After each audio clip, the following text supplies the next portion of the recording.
When you go to Hajj or Umrah, you follow the example of a brave and loving woman, our mother Hajar. Today we explore her story and the story of our beloved Abraham, and examine the wonderful roles of men and women in society. Session 594, Chapter 4, Verse 32, a continuation. Do not wish for what God has given to some of you more than others. To men belongs a share of what they have earned, and to women a share of what they have earned. You should ask God for some of His bounty. He has full knowledge of everything. Chapter 4, Verse 32. A man's domain involves working outside the home, such as building, farming, and fighting, and requires decisiveness and firmness. In contrast, a woman's role in raising children, caring for the family, and managing the household requires compassion and tenderness. We find a wonderful example of such roles in the story of our beloved Hajar and Abraham, peace be upon them. On a scorching hot summer day, our beloved Abraham arrived at the empty valley of Mecca with his wife Hajar, carrying her infant Ishmael. Abraham found a place to settle his family near the location of God's sacred house, and planned to return to the area of modern-day Jerusalem the next day. With the sun beating down on their heads, Hajar looked around and saw nothing but sand. There was no water, no plants, and no people. As Abraham got ready to leave, she stopped him and asked him to stay. He, peace be upon him, said nothing. Hajar, may God be pleased with her, grabbed his clothes and pulled him back. She pointed out that there was no food or water for them. Abraham again was silent. Finally, Hajar asked, How can you leave us here? Is this your decision? Or did God instruct you to leave us here? Abraham answered, My Lord directed me to this place. To which she replied, Feel free to leave, Abraham. God will never abandon us. Hajar let go of all her worries because she knew that Abraham obeyed God's command. This is faith at its summit, and a conviction more powerful than a mother's instinct. Hajar, through her faith, felt at peace as the father of her child traveled, leaving her in the barren desert. She did not believe in Abraham, but she believed in the Lord of Abraham. Now that she was alone with her infant, Hajar left the location of the Kaaba to look for food and water. She looked to the sky. Maybe she could spot birds to guide her to water. But there were none. Nearby, she saw two hills, Al-Safa and Al-Marwa. She put Ishmael down and rushed to Al-Safa, climbed to the top, then looked around, hoping to spot a caravan or water. When she saw nothing, she ran towards the Marwa hill and did the same. Hajar knew that there was not much she could do, as her son was crying louder from thirst. She completed 7 rounds between the two hills in the hopes of finding a bird, a person, anything. She was becoming desperate.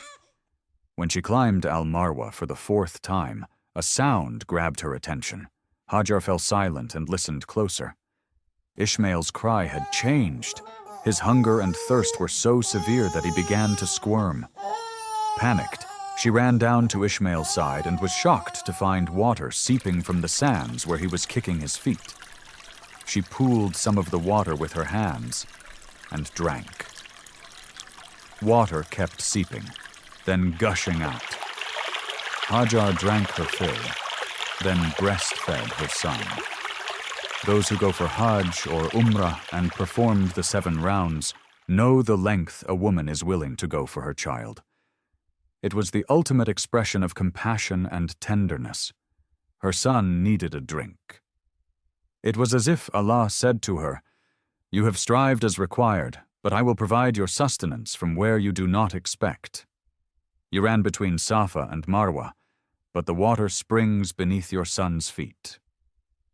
Thus her words proved true. God will never abandon us. If her striving had brought the water, we would all think that striving brings sustenance. But Allah wants you to learn a lesson. Always work hard, but do not rely on the work to feed your family. Rely on the provider above. This is what we learned from our mother, Hajar.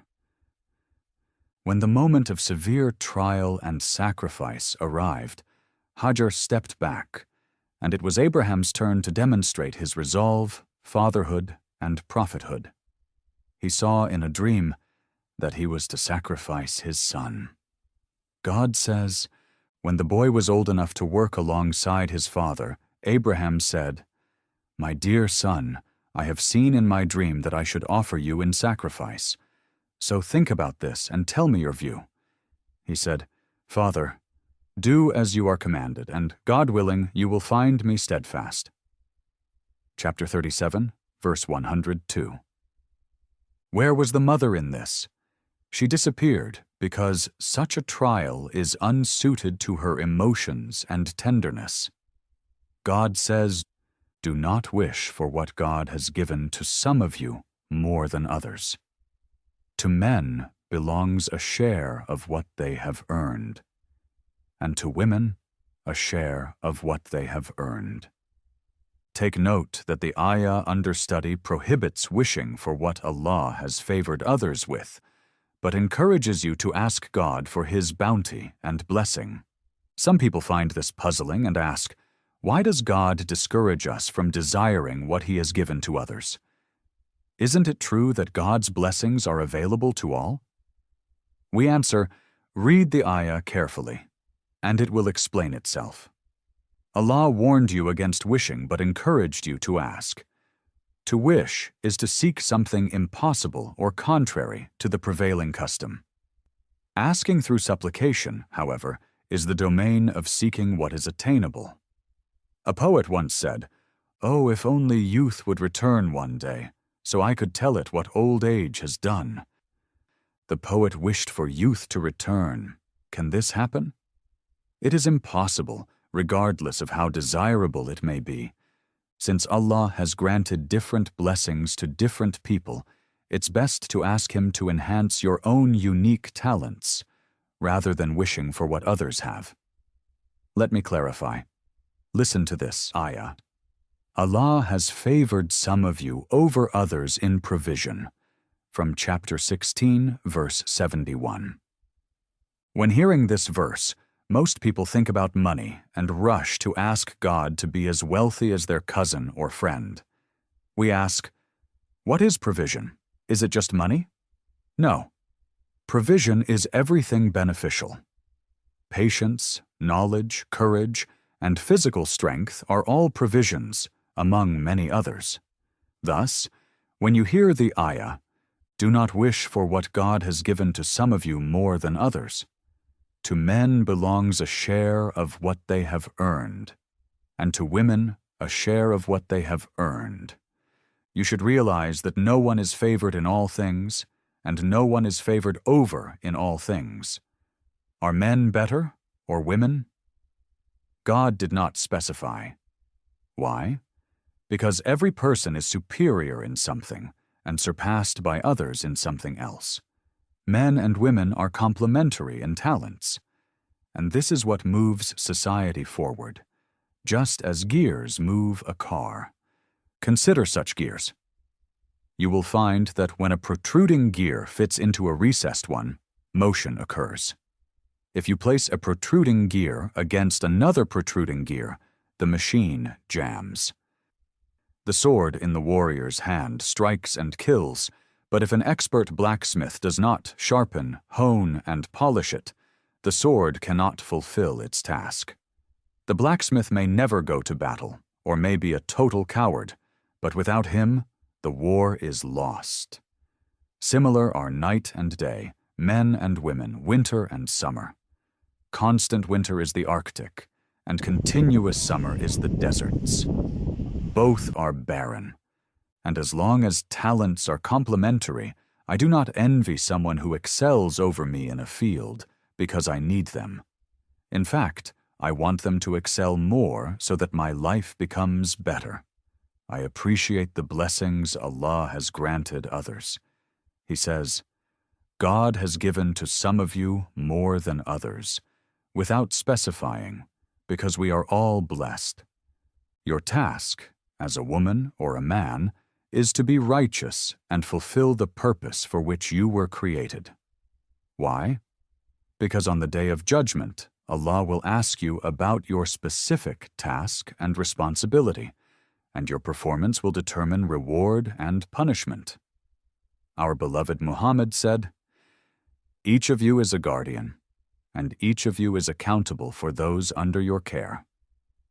When a nursing mom is sick, the father is lost. Can he breastfeed the child? Of course not, because it is not his task. If you are wise, you would respect Allah's decree in His creation and recognize the gifts He granted you. Ask for more without wishing for what the opposite sex has. The phrase, "Do not wish for what God has given to some of you more than others." To men belongs a share of what they have earned, and to women a share of what they have earned, is the ultimate expression of gender equality. God concludes with, He has full knowledge of everything. Allah is vast in knowledge. He distributed talents among His creation so that society complements itself and offers peace and prosperity to all. If you value a deeper insight into the Quran to help foster a joyful and healthy family life, make sure to share this knowledge with your loved ones. Download the Quran Garden app today and leave us a glowing review. ولا تتمنوا ما فضل الله به بعضكم على بعض للرجال نصيب مما اكتسبوا وللنساء نصيب مما اكتسبن واسألوا الله من فضله إن الله كان بكل شيء عليما. The Prophet, peace be upon him, said, "Convey my teachings to the people, even if it is only a single verse." Please take a moment to subscribe and to share with your family and friends. Visit us at www.qurangarden.com.